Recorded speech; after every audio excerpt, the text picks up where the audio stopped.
an idea kind of how you're going to handle Saturday? I'm not walking. You plan to be back and playing for Nebraska? Well, yeah. I don't know. We'll see what happens. Yeah. Well, no, I'm not gonna walk.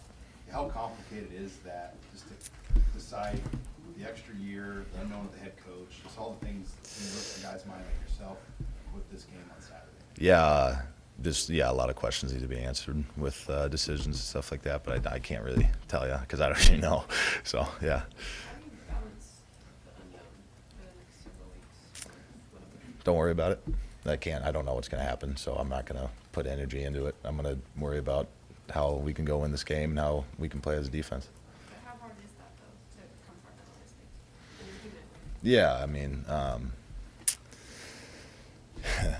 like I said, all those deep talks with Reimer and Nick help a lot. Dr. Haskell does a great job, and just as friends, we talk to each other about, because everybody's in the same boat. We all have our kumbaya sessions, so we talk to each other and we kind of vent our frustrations or feelings or what's going on, and the unknown is a lot scarier than the known. So we talk about it and help each other out. You kind of have a PhD now on facing really good running backs in the Big Ten. What's challenging about Braylon Allen, remembering last year? Really big back, really explosive. He's people were saying that he was NFL ready at 17 or 18 years old, which is incredible for him. That's awesome. But like it's just a really big back, and it's obviously Wisconsin's known for having really good offensive linemen who run behind them, and when you have a back like that, behind a really good offensive line, you see the seasons he's having. So He's different from a Blake Corum, though. Yeah. How now that you've faced Blake and he's a dope ball, he'll probably win the dope. How good is he? How much better was he even from last year? Just with Blake, just a shorter. It was almost like a Muhammad, but shiftier. Muhammad wanted to run through you. Blake wanted to. He was kind of both. If he could have made you miss, he would. If he knew that he had good leverage, he would just run through you. Watching film on Braylon, he's shiftier. He even with his size, he's still really shifty. So I'm guessing he's going to use his size and that shiftiness to his advantage when he hits holes. Characterizes this senior class personally. Grit. They've been through a lot, man. We've been through a lot, as a team, but especially them going through a lot of years of adversity, and they've come back every year with enthusiasm and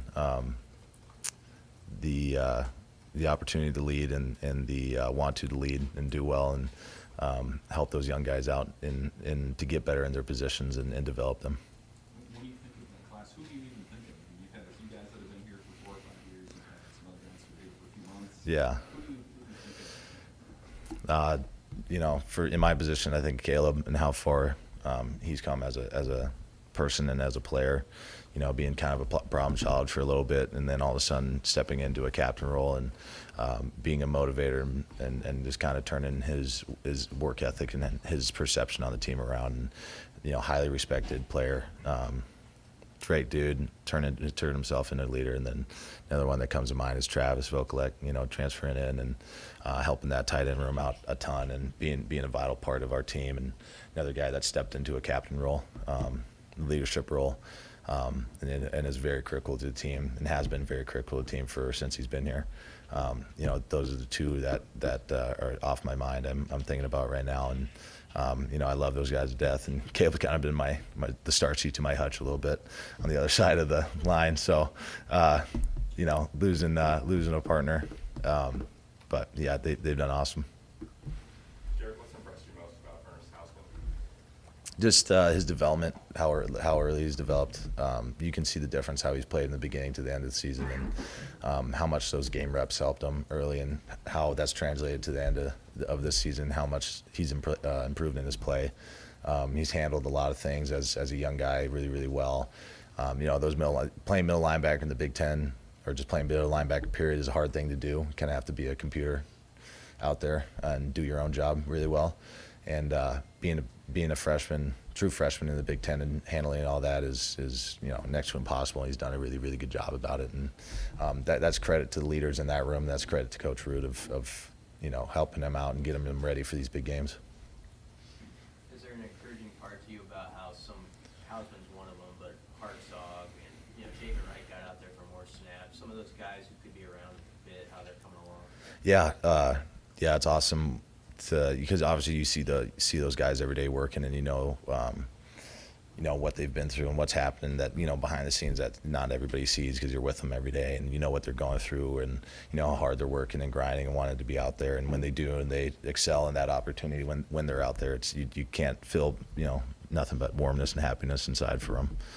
It's awesome to see, and hope you guys saw how excited I was when Ernie hit the quarterback. So it's just awesome to watch those guys play and excel in their roles when their opportunity comes. How tough is that play to make the sack he had where he Yeah, pulling up the QB. Yeah. accelerated? I mean, just as a player, could you speak to what you did there?